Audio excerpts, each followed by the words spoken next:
Hello everyone, welcome everybody to our YouTube channel. And this video I shall discuss with you another requirement update regarding on IOCL यानी Indian oil corporation limited. आप एक तरह का apprentice requirement कह सकते हो क्योंकि permanent requirement नहीं है. एक तरह का ट्रेनिंग पीरियड का रिक्वायरमेंट होता है अप्रेंटिसिप. आपको अच्छे से मालूम होगा IOCL हर साल एक apprenticeship requirement out apprenticeship requirement out किए हैं. तो इस साल भी उन्होंने उसका मार्केटिंग डिवीज़न का अलग अलग region, eastern region, southern region, northern region और वेस्टर्न रीजन के लिए अप्रेंटिसशिप आउट किया है.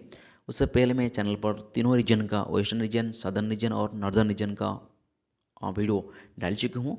तो आपने आपके हिसाब से कौन सा रीजन आप बिलोंग करते हो तो उसी हिसाब देख लीजिए और उसी हिसाब से आप अप्लाई कर लीजिए. ठीक है.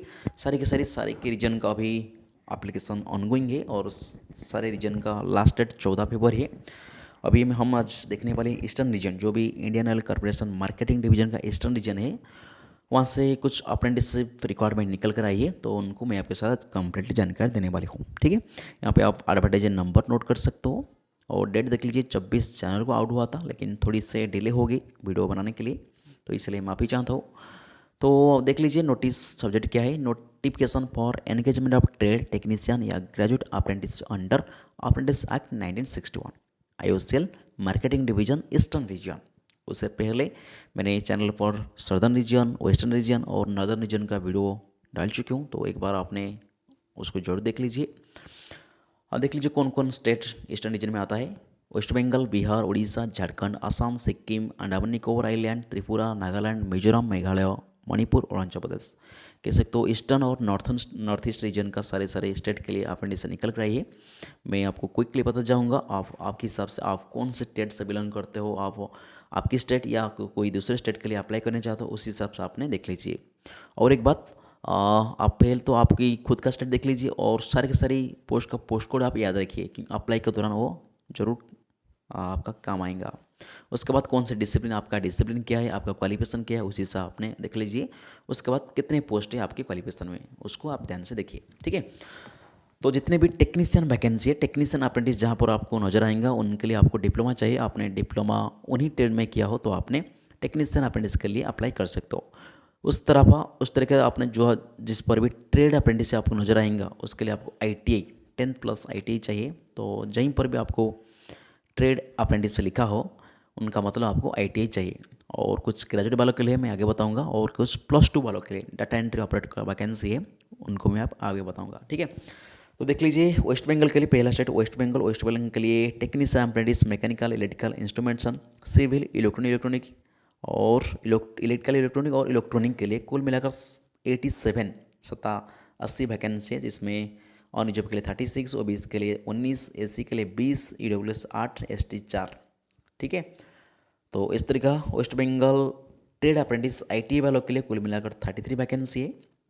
इस तरह का बिहार के लिए डिप्लोमा वालों के लिए 32 वैकेंसी है और बिहार के लिए ITI वालों के लिए 14 वैकेंसी है. इस तरीके उड़ीसा के लिए अपने डिप्लोमा के लिए 25 वैकेंसी, ITI वालों के लिए 12 वैकेंसी. इस तरीके झारखंड के लिए आई डिप्लोमा वालों के लिए 12 वैकेंसी और ITI वालों के लिए 7 वैकेंसी. इस तरीके असम के लिए डिप्लोमा वालों के लिए 40 वैकेंसी और ITI वालों के लिए 15 वैकेंसी. इस तरीके सिक्किम के लिए आपने डिप्लोमा वालों के लिए 1 वैकेंसी, ITI वालों के लिए 1 वैकेंसी. त्रिपुरा के लिए 2 वैकेंसी, डिप्लोमा वालों के लिए 2 वैकेंसी, ITI वालों के लिए. नागालैंड के लिए 1 वैकेंसी, डिप्लोमा वालों के लिए 1 वैकेंसी, ITI वालों के लिए. मिजोरम के लिए कोई वैकेंसी नहीं, डिप्लोमा वालों के लिए 1 वैकेंसी, ITI वालों के लिए. मेघालय के लिए कोई वैकेंसी डिप्लोमा के लिए नहीं है, ITI वालों के लिए 1 वैकेंसी है. मणिपुर के लिए 3 वैकेंसी, डिप्लोमा वालों के लिए 2 वैकेंसी, ITI वालों के लिए. अरुणाचल प्रदेश में 1 वैकेंसी, डिप्लोमा वालों के लिए 2 वैकेंसी, ITI वालों के लिए. अंडमान निकोबार आइलैंड के लिए 2 वैकेंसी, डिप्लोमा वालों के लिए 2 वैकेंसी, ITI वालों के लिए. बस इतने ही आपको हो गई. सारे के स्टेट के लिए आपने देख लिया है डिप्लोमा वालों के लिए कितने वैकेंसी और ITI वालों के लिए कितने वैकेंसी. आप कहीं पर दिक्कत हो आप वीडियो की पॉज करके अच्छे से स्क्रीन में देख सकते हो कितने वैकेंसी। उस तरह देख लीजिए जो भी ग्रेजुएट वैकेंसी है वेस्ट बंगाल के लिए, ग्रेजुएट वैकेंसी आपने BA, BSc, BCom, BBA, BCA कोई भी ग्रेजुएट कोर्स कर रखे हो तो आप ग्रेजुएट अप्रेंटिस के लिए एलिजिबल हो। ठीक है, पोस्ट कोड भी ध्यान दीजिए। वेस्ट बंगाल के लिए 22, बिहार के लिए 10, उड़ीसा के लिए 16, झारखंड के लिए 5, असम के लिए 7, सिक्किम के लिए कोई 0 और त्रिपुरा के लिए 1 वैकेंसी, नागालैंड के लिए 0, मिजोरम के लिए कोई वैकेंसी नहीं, मेघालय के लिए कोई वैकेंसी नहीं, मणिपुर के लिए 1 वैकेंसी, अरुणाचल प्रदेश के लिए कोई वैकेंसी नहीं, अंडमान निकोबार के लिए 1 वैकेंसी, वेस्ट बंगाल, बस इतने ही ग्रेजुएट वैकेंसी इतने हो गए। देख लीजिए आपके हिसाब से आप कौन से स्टेट में बिलोंग करते हो, आपकी स्टेट में कितने वैकेंसी है उसको आप अच्छे से देख लीजिए। उसके बाद मैंने आपको बताया था कुछ डाटा एंट्री ऑपरेटर जिसके लिए आपको सिर्फ और सिर्फ +2 12 पास होना जरूरी होता है, वो वैकेंसी भी है, आपको देख लीजिए कौन कौन स्टेट में है। वेस्ट बंगाल में 6 वैकेंसी, बिहार में 2, उड़ीसा में 2, झारखंड 1, असम 3, सिक्किम और मेघालय मिजोरम उसमें कोई वैकेंसी नहीं है, और अंडमान निकोबार में कोई वैकेंसी नहीं, वेस्ट बंगाल के लिए 2। हाँ, यहाँ पे डाटा एंट्री 2 तरह का पोस्ट देखने को मिलेगा, एक तो डाटा एंट्री फ्रेशर लिखा हुआ और डाटा एंट्री स्किल होल्डर लिखा हो। तो आपको जो भी फ्रेशर लिखा है इनको आपको कोई भी एक्सपीरियंस नहीं चाहिए, सिंपल आपने +2 पास किया हो तो आप फ्रेशर के लिए अप्लाई कर सकते हो। लेकिन आपने कहीं पर भी अभी काम कर रहे हो या आपके डाटा एंट्री में एक्सपीरियंस है तो आप स्किल होल्डर के लिए अप्लाई कर सकते हो। ठीक है, स्किल होल्डर है बहुत ही कम पोस्ट है तो आपके हिसाब से आप अप्लाई कर लीजिए। उसके बाद क्या आपके पास एजुकेशन क्वालिफिकेशन होना चाहिए, मैंने आपको पहले तो बता दिया। जितने भी यहाँ पे देख लीजिए फॉर डिसिप्लिन पोस्ट कोड उन्होंने लिखा है 107, 108, 109, 110, 111 जितने भी ट्रेड अप्रेंटिस लिखा हुआ है, जितने भी ट्रेड अप्रेंटिस लिखा हुआ है इनके लिए आपको ITI चाहिए, 10+ ITI क्वालिफिकेशन होना चाहिए रेस्पेक्टिव ट्रेड में, फिटर में, इलेक्ट्रिशियन में, इलेक्ट्रॉनिक में, मैकेनिस्ट में, इसी ट्रेड में अपना ITI किया हो तो आपने ट्रेड अप्रेंटिस का एलिजिबल हो।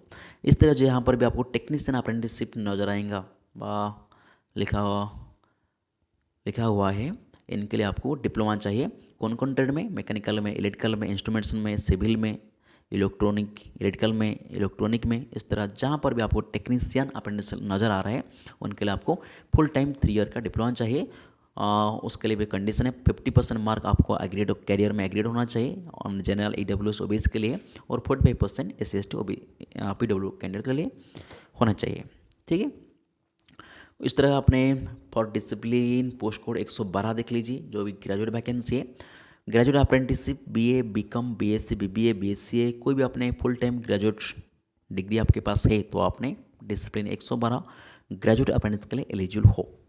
ठीक है, इस तरह पोस्ट कोड 113 जो कि डाटा एंट्री ऑपरेटर फ्रेशर के लिए होता है, सिर्फ और सिर्फ आपने 12th पास +2 पास कर रखे हो और अपने कैरियर एग्रीगेट 50% मार्क है तो आपने ट्रेड अप्रेंटिस डाटा एंट्री के लिए एलिजिबल हो। इस तरह आपने पोस्ट कोड 14 देख लीजिए, आपने data entry operator skilled holder के लिए अप्लाई करना चाहते हो, आपके पास +2 के साथ साथ आपने कहीं पर भी काम किया हो, कोई भी बोर्ड या इंस्टीट्यूट 1 ईयर का आपके पास डाटा एंट्री का एक्सपीरियंस तो आप स्किल होल्डर के लिए अप्लाई कर सकते हो। ठीक है, उसके बाद और कुछ इंस्ट्रक्शन नंबर लिखा है आप एक बार अच्छे से पढ़ लीजिए।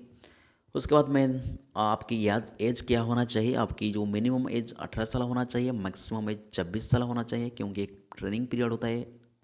ठीक है, उसके अलावा आप चाहो तो SC ST से बिलोंग कर तो आपके लिए 5 साल यहाँ पे एज रिलैक्सेशन रहता है, और आपने OBC से बिलोंग कर तो आपके पास 3 साल रिलैक्सेशन रहता है। यहाँ पर पीरियड ऑफ ट्रेनिंग की बात करिए, आपकी कितने दिन तक ट्रेनिंग चलेगा, एक साल मैंने पहले बताया था, 1 साल या 12 महीने तक ट्रेनिंग होने वाली है। उसके बाद सिलेक्शन मेथोडोलॉजी, आपका चयन कैसे होगा देख लीजिए। सिलेक्शन मेथोडोलॉजी आपका कोई भी रिटेन या कोई भी इंटरव्यू यहाँ पे नहीं होने वाली है, सिर्फ और सिर्फ आपकी जो एग्रीगेट मार्क या कह सकते हो मेरिट के बेसिस पर यहाँ पे सिलेक्शन बनेगा। तो अच्छा चीज़ ये ज़रूर अप्लाई कर लीजिए। आप ईस्टर्न रीजन से कोई भी स्टेट से बिलोंग करते हो तो आपके हिसाब से आपने कौन सी ट्रेड के लिए अप्लाई करना चाहते हो, आपके क्या क्वालिफिकेशन है उसके अकॉर्डिंग आपने अप्लाई कर लीजिए। कोई भी एग्जाम या कोई भी इंटरव्यू नहीं होने वाली है, सिर्फ और सिर्फ आपका कैरियर मार्क बेसिस पे यहाँ पर सिलेक्शन होने वाली है। ठीक है, उसके बाद कुछ और भी कंडीशन है, लेसन मैंने बता दिया। हाँ, सबसे बड़ी इंपॉर्टेंट आप कैसे अप्लाई करेंगे, आप तीनों के लिए ITI वालों के लिए, डिप्लोमा वालों के लिए और ग्रेजुएट वाले कुछ इंस्ट्रक्शन लिखा है। जितने भी ITI बंदे हैं ट्रेड अप्रेंटिस ITI के लिए आप अप्लाई करना चाहते हो तो आपको www या https apprenticeship.gov.in जो भी गवर्नमेंट का पोर्टल होता है अप्रेंटिसशिप पोर्टल को आपने विजिट करना है। वहाँ पर आपको एक ID आपका नाम रजिस्ट्रेशन करना पड़ेगा। उसके बाद आपको एक ID क्रिएट करना पड़ेगा। उसके बाद आप अप्लाई कर पाओगे।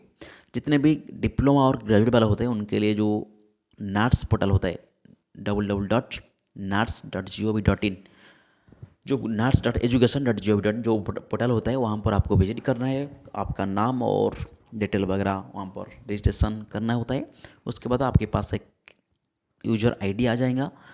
आप लॉगिन करके वहीं पर ही आपको IOCL का अप्रेंटिस का ऑप्शन में अप्लाई करने पड़ेगा या अप्लाई कर सकते हो। देख लीजिए लास्ट डेट फॉर अप्लाइंग 14 फरवरी 2025। 14 फरवरी से कोशिश करिए पहले अप्लाई करने के लिए। और कुछ इंस्ट्रक्शन वगैरह जो भी आपको अपडेट देखने को मिलेगा आपको IOCL का ऑफिशियल वेबसाइट विजिट करना चाहिए। IOCL www.iocl.com/अप्रेंटिस सेक्शन आप जाएंगे तो आपको सारी जानकारी मिल जाएगा। ठीक है। नेक्स्ट और कोई अप्लाई के दौरान अप्लाई के टाइम तो कोई हो सकता है आपको स्कैन कॉपी कुछ डॉक्यूमेंट के चाहिए। उसके बाद आपको डॉक्यूमेंट प्रीवियस टाइम सारे के सारे डॉक्यूमेंट चाहिए। कौन सा डॉक्यूमेंट है देख लीजिए। आपका 10 +2 ग्रेजुएशन, पैन कार्ड और EWS सर्टिफिकेट या OBC सर्टिफिकेट का सर्टिफिकेट कह सकते हो, उनको आप ज़रूर रेडी रखें। उसके बाद कैसे अप्लाई करेंगे मैंने आपको ऑलरेडी पहले ही बता चुका हूँ आपको कैसे अप्लाई करना है। कुछ नहीं, आपको दोनों पोर्टल मैंने पहले बताया था नाट्स, एक तो नाट्स पोर्टल जो कि ITI वालों के लिए और एक नाप्स पोर्टल जो कि डिप्लोमा और ग्रेजुएट वालों के लिए। वहाँ पर पहले आप वहाँ पर विजिट कर लीजिए। वहाँ पे विजिट करने के बाद एक के आपको ID बनाना पड़ेगा। वहाँ पर ID बनने के बाद आपका जो डिटेल सारा भरना होता है, बहुत सारा स्टेप होता है कंप्लीट करने के बाद आपका डिटेलली ID वहाँ पर क्रिएट हो जाएगा। उसके क्रिएट होने के बाद आपको वहीं पर एक ऑप्शन मिलेगा अप्रेंटिस ऑप्शन, नाट्स और नाप्स दोनों पोर्टल पर अप्रेंटिसशिप। आप जब वहाँ पर अप्रेंटिस बटन ऊपर क्लिक करेंगे तो आपके पास रिसेंटली जो भी ऑल इंडिया में जितने भी अप्रेंटिस अभी आउट हुए या रिक्वायरमेंट आया है उनका लिस्ट देखने को मिल जाएगा। आप वहाँ से IOCL का ईस्टर्न रीजन या नॉर्दर्न रीजन या सदर रीजन मार्केट डिवीजन का अप्रेंटिसशिप ऑप्शन चूज करके अप्लाई कर सकते हो। ठीक है। कोई दिक्कत होगा तो आप जरूर कमेंट करिए, मैं कमेंट प्ले दे दूंगा। और ध्यान रखिए लास्ट डेट 14 फरवरी है, जल्दी से अप्लाई कर लीजिए। और कोई इतना इंपॉर्टेंट नहीं है। आखिर में जो भी उसका ऑनलाइन एप्लीकेशन स्टार्ट हुआ था वो 24 फरवरी 24 जनवरी से स्टार्ट हुआ था। लास्ट डेट 14 फरवरी है जो कि और कुछ दिन ही बाकी है। कोशिश करिए उससे डेट ख़त्म होने से पहले अप्लाई करने के लिए। ठीक है।